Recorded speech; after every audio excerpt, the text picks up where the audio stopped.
Oh, that works.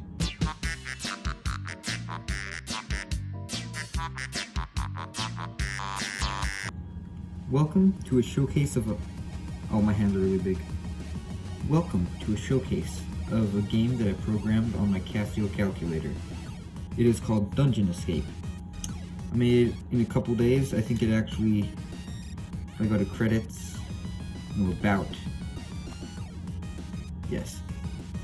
As you can see, as I have written it here, it says it was made on an FX 9750 G2, developed on October 27th, and I ended the development at 6:12 a.m. on October 28th. So I made the entire thing overnight.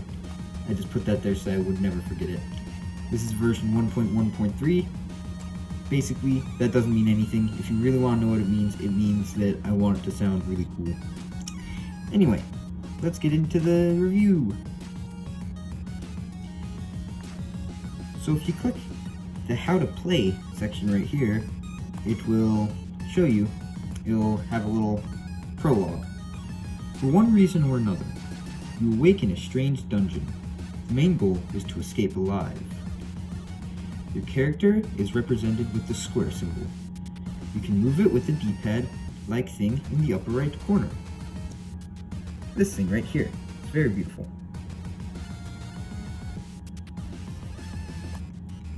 Be careful, for this dungeon is crawling with monsters. If you get too close, they will chase you, so try to be evasive. Monsters look like this. Small, upside-down triangle looking shape. If one touches you, a life is lost. Game is over if you lose all of the lives.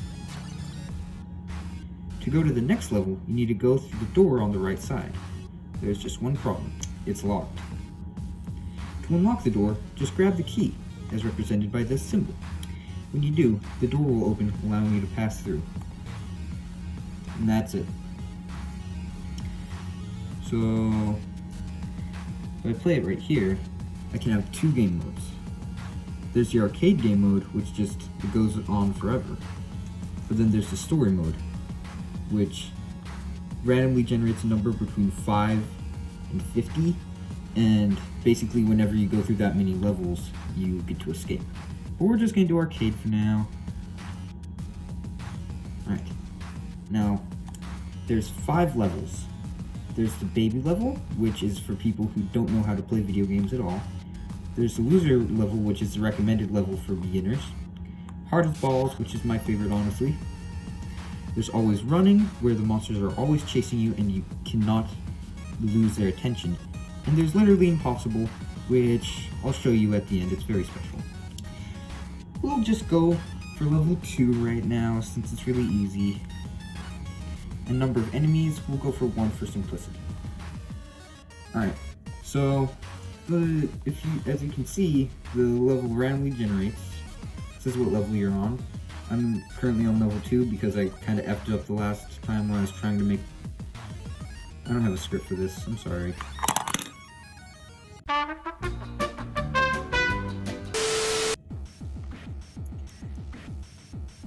Alright, I finished crying, so now it's time to tell you how this thing works. Little monster, little you. You can control yourself with the D-pad, so for example, if I press down, you move down. Simple as it. Ah.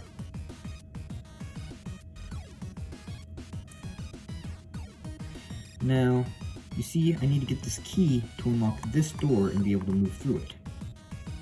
So I just maneuver my little dude with the D-pad, and you see how this monster, it chases me when I get too close to it. So you have to maneuver around it, grab the key, and now the door is unlocked. You can tell because the lines are slanted. And you go through, and you're in the next level. It goes like that until you die. Like that. It's a really fun game.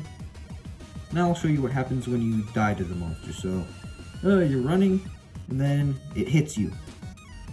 You see what happened is you lost a life, and you restarted the level in just a randomly generated level again.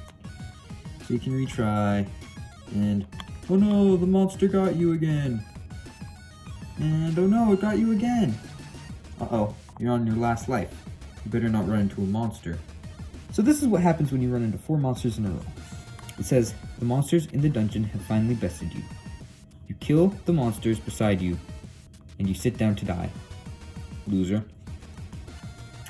And it goes right back to the start screen. Now, there's a lot of different game modes, so if I do story, and I'll just do baby level, just for example. Then after a random number of levels, you'll see that an epilogue will appear.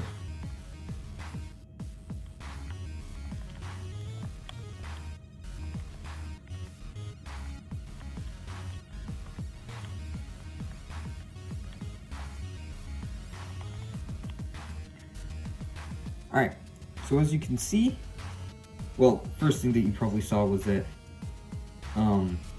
I died once. You'd think that the developer of the game would be kind of good at it. But the biggest thing that you see is when I finish that level, it shows some epilogue. So it says, finally, you see the light in the distance, and the air becoming warmer and lighter.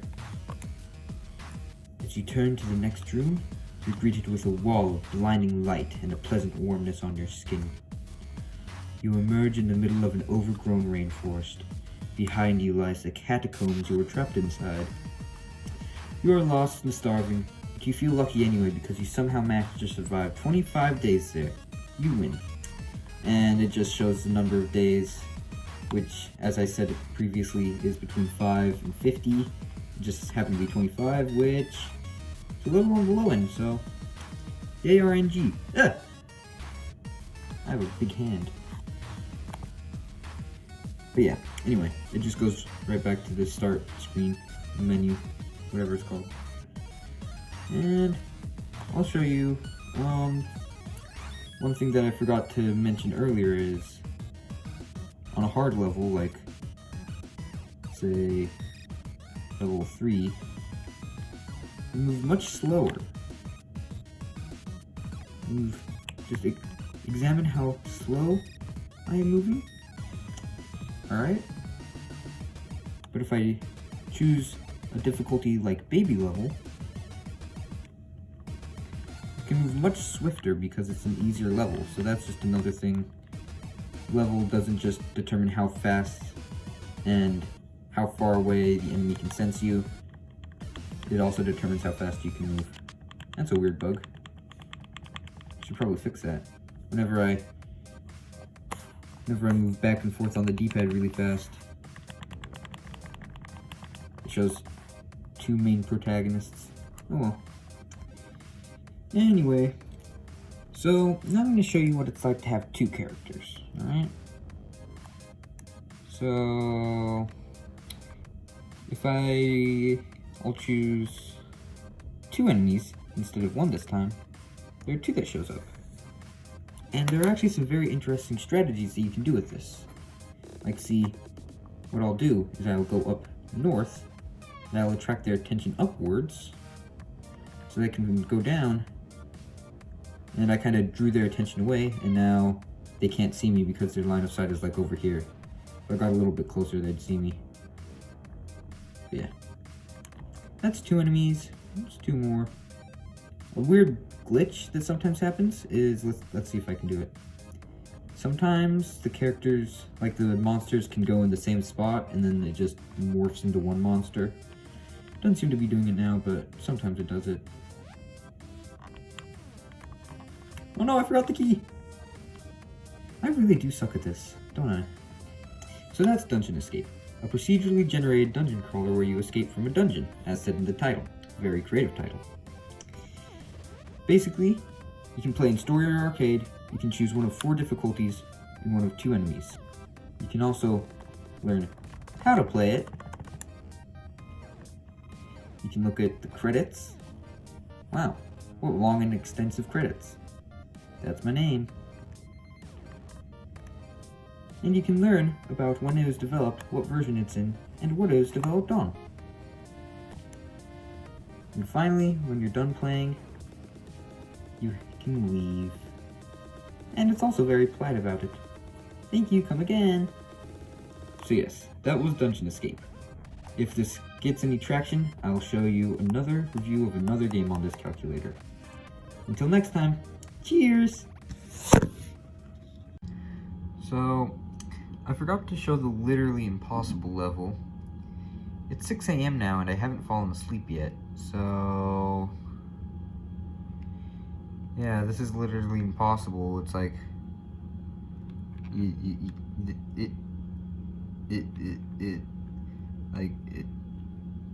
it's literally impossible. Like, what did you expect?